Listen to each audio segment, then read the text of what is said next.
Hey folks, this is the fun part of the gardening season where we receive the rewards of all of our hard work. In front of you, you can see a bunch of different kinds of greens. As I was getting ready this morning to blanch the Swiss chard to freeze, I realized maybe I should do a video and talk about what you can do with these things. Now, if you've never had Swiss chard, you will love, love, love it, especially if you're a spinach lover. One of the things I love about Swiss chard is it is like spinach. I can throw it into um, an omelet. Here at our home, we don't eat eggs, but we will do a tofu scramble, which is way better than it sounds. So I can throw some of the Swiss chard in it, just as I would for spinach. So anything you use it for spinach, you can use that. Unless it's very, very small, though, you do need to cook it. So you can put it in casseroles, soups. Right now, I'm just getting ready to blanch this and freeze it, and we'll eat it like cooked spinach. The next thing that I have are collard greens. Now, these are from one plant. I have maybe 10 or 12 of these plants. And I harvest these about once a week, and they are doing so well this year. I've given so many of these away already. But these are actually going to be diced and put into my freezer. So I'm going to blanch these this morning also.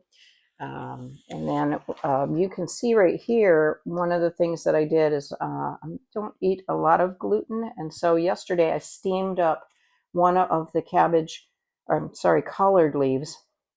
And I'm going to use it to wrap up this bean burger that we made. Also on the plate are a few strawberries that are left over from our garden, cucumbers fresh with fresh dill from the garden, and a couple of tomatoes that are fresh from our garden as well. We've had about 5 or 6 small tomatoes that have ripened, so that's pretty exciting. Now this is dragon kale, and this is from 2 plants, and I didn't even take everything off the plant. Again, it's another plant like Swiss chard, like collards, where you can cut it and it'll keep growing throughout the season.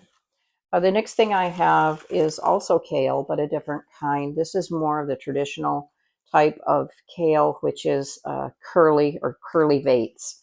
I'm not sure exactly what I'm going to do with these quite yet. I know that I'll make a beautiful kale salad, but there's far too much for just kale salad. So I might try my luck at some kale chips. If I do that, we'll go over that as well.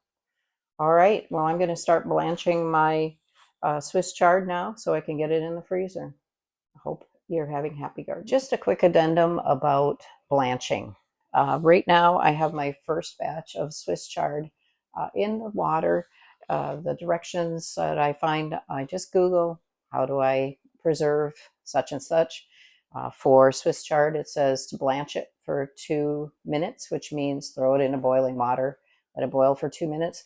When it's done, I'm going to drain the water off. I already have my sink filled with cool water. You're going to throw that Swiss chard into the cold water. And when you do that, it will stop the cooking process. Then I'm going to throw it into bags.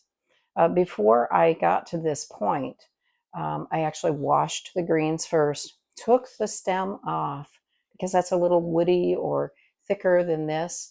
And I'm saving that, of course, in a freezer bag until I have enough different vegetables in there in the gallon bag to make broth.